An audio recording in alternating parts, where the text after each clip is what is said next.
नमस्कार दोस्तों, आप देख रहे हैं उज़ैर की आवाज़ और मैं हूं मोहम्मद उज़ैर।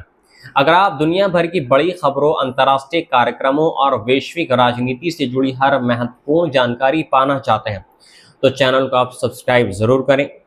दोस्तों, आज की इस विशेष अंतर्राष्ट्रीय रिपोर्ट में हम बात करेंगे ब्राज़ील, पाकिस्तान, ब्रिटेन और ग्रीनलैंड से सामने आए उन बड़ी खबरों की जिन्होंने पूरी दुनिया का ध्यान अपनी ओर खींच लिया है। सबसे पहले बात करते हैं ब्राज़ील से सामने आए एक बेहद दर्दनाक विमान हादसे की। ब्राज़ील के रियो डी जेनेरियो शहर में रविवार सुबह उस समय अफरा तफरी मच गई जब दो हेलीकॉप्टर हवा में टकराकर दुर्घटनाग्रस्त हो गए। ये हादसा शहर के पश्चिमी हिस्से में स्थित एक इलेक्ट्रिक वाहन डीलरशिप की पार्किंग में हुआ, जहां दोनों हेलीकॉप्टर गिरे। टक्कर इतनी खतरनाक थी कि गिरते ही दोनों हेलीकॉप्टरों में आग लग गई और देखते ही देखते आग पार्किंग में खड़ी गाड़ियों तक फैल गई। दमकल विभाग के अनुसार हादसे में 6 लोगों की मौत बताई जा रही है, जबकि कम से कम 20 वाहन पूरी तरह जलकर इसमें खत्म हो गए। स्थानीय मीडिया की रिपोर्ट्स के मुताबिक एक हेलीकॉप्टर जमीन पर गिरते ही विस्फोट के साथ फट गया, जिसके कारण आसपास खड़ी इलेक्ट्रिक गाड़ियों में भी आग लग गई। प्रत्यक्षदर्शियों ने बताया कि हादसे के बाद इलाके में लगातार कई धमाकों की आवाज़ सुनाई दी और आसमान में काले धुएं का विशाल गुबार दिखाई देने लगा। सूचना मिलते ही दमकल विभाग, पुलिस और बचाव दल मौके पर पहुंचे और लगभग 1 घंटे की कड़ी मशक्कत के बाद आग पर काबू पाया जा सका। सुरक्षा कारणों से आसपास के क्षेत्र को खाली कराया गया और लोगों को सुरक्षित स्थानों पर भेजा गया। अधिकारियों ने बताया कि हादसे में जान गंवाने वाले सभी लोग दोनों हेलीकॉप्टरों के क्रू मेंबर थे। फिलहाल ये स्पष्ट नहीं हो पाया है कि दोनों हेलीकॉप्टर की हवा में टक्कर किस तरीके से हुई। दुर्घटना की विस्तृत जांच शुरू कर दी गई है और विमान सुरक्षा एजेंसी हादसे के कारणों का पता लगाने में जुटी है। अब बात करते हैं पाकिस्तान से सामने आई उस दर्दनाक घटना की जिसने पूरे पाकिस्तान को झकझोर कर रख दिया है। पाकिस्तान के पंजाब प्रांत में पुलिस की कथित गलत कार्रवाई के कारण एक 9 साल की एक ऑस्ट्रेलियाई बच्ची की मौत हो गई। ये घटना 10 जून को चकवाल जिले में हुई, जहां पुलिस ने एक परिवार की कार को गलती से लुटेरों का वाहन समझ लिया और उस पर अंधाधुंध गोलियां चला दी। जानकारी के अनुसार अदील अहमद अपनी पत्नी, 9 वर्षीय बेटी हानिया और 10 वर्षीय बेटे आफान के साथ रिश्तेदारों से मिलने जा रहे थे। रास्ते में बाइक सवार कुछ संदिग्ध लोगों ने उनकी कार को रोकने की कोशिश की, जिसके बाद अदील ने पुलिस हेल्पलाइन पर संपर्क किया। पुलिस की विशेष टीम मौके पर पहुंची, लेकिन उसने परिवार की कार को ही संदिग्ध समझ लिया और बिना पर्याप्त पुष्टि के फायरिंग शुरू कर दी। गोलियों से छलनी हुई कार में बैठी 9 साल की हानिया की मौके पर ही मौत हो गई, जबकि उसके पिता और भाई गंभीर रूप से घायल हो गए। बच्ची की मां सुरक्षित बच गई।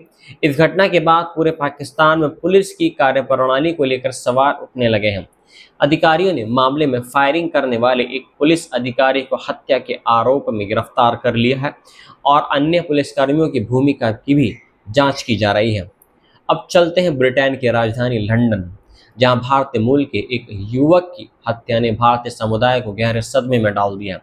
लंदन में 26 वर्षीय गुरभेज सी की चाकू मारकर हत्या कर दी गई। पुलिस के अनुसार यह हमला देर रात लगभग 12:30 बजे के आसपास बताया जा रहा है। सूचना मिलते ही पुलिस और एम्बुलेंस टीम मौके पर पहुंची, लेकिन गंभीर चोटों के कारण गुरभेज सी को बचाया नहीं जा सका। मामले की जांच के दौरान पुलिस ने 20 से 30 वर्ष की आयु के 7 लोगों की हिरासत में लिया था। बाद में जांच के बाद 6 लोगों को इसमें से छोड़ भी दिया गया, जबकि एक व्यक्ति को जमानत पर रिहा कर दिया गया है और उससे आगे भी पूछताछ जारी हो सकती है। इस हमले में एक अन्य व्यक्ति भी घायल हुआ है, जिसे अस्पताल में भर्ती कराया गया। डॉक्टरों के अनुसार अब उसकी हालत खतरे से बाहर बताई जा रही है। पुलिस ने कहा कि गुरबेज सिंह के परिवार को हर संभव सहायता प्रदान की जा रही है और हत्या के पीछे के कारणों का पता लगाने की व्यापक जांच जारी है। अब बात करते हैं ब्राजील से सामने आए एक और बड़े दुखद हादसे की, जिसने सोशल मीडिया पर भारी चर्चा छेड़ दी है। ब्राजील में बंजी जंपिंग के दौरान एक लापरवाही ने 21 वर्षीय युवती मारिया एडुआर्डा डॉर्गिस डी फेट्रास की जान ले ली। आरोपी के कर्मचारियों ने सुरक्षा रस्सी लगाए बिना ही उसे पुल से छलांग लगाने की अनुमति दे दी। मारिया लगभग 130 फीट नीचे खाई में जा गिरी। बचाव दल मौके पर पहुंचा और उसे बचाने की कोशिश की गई, लेकिन उसकी जान नहीं बचाई जा सकी। यह हादसा साओ पाउलो स्टेट के प्रसिद्ध स्केलेटन ब्रिज पर हुआ। सोशल मीडिया पर वायरल वीडियो में देखा जा सकता है कि युवती को पुल के किनारे लाया गया और कुछ ही क्षण बाद उसे नीचे छोड़ दिया गया। बाद में लोगों को एहसास हुआ कि उसे सुरक्षा रस्सी जोड़ी ही नहीं गई थी। इस मामले में पुलिस ने 6 लोगों को हिरासत में लिया है और घटना की विस्तृत जांच की जा रही है। इस हादसे ने एडवेंचर स्पोर्ट्स में सुरक्षा मानकों को लेकर गंभीर सवाल खड़े कर दिए हैं। अब बात करते हैं दुनिया की रणनीतिक, राजनीति और संसाधनों से जुड़ी एक महत्वपूर्ण खबर की। जापान इस गर्मी में ग्रीनलैंड में रेयर अर्थ खनिजों की संभावना का आकलन करने के लिए एक विशेष प्रतिनिधिमंडल भेजने की तैयारी कर रहा है। रिपोर्ट्स के अनुसार इस प्रतिनिधिमंडल में जापानी सरकारी अधिकारी, व्यापारिक कंपनियों के प्रतिनिधि और ऊर्जा सुरक्षा एजेंसी के विशेषज्ञ शामिल होंगे। ये दल ग्रीनलैंड के स्थानीय अधिकारियों के साथ बैठक कर वहां मौजूद खनिज संसाधनों और संभावित खनन परियोजनाओं का मूल्यांकन करेगा।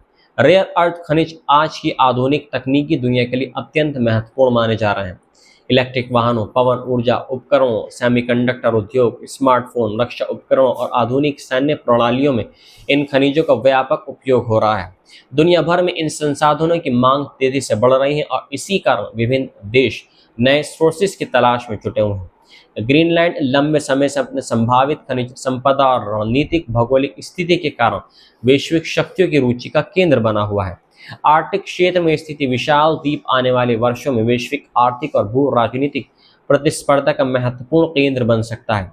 दोस्तों, आज की इन सभी घटनाओं से स्पष्ट हो रहा है कि दुनिया के अलग अलग हिस्सों में सुरक्षा, तकनीक, कानून व्यवस्था और संसाधनों को लेकर बड़े बदलाव देखने को मिल रहे हैं।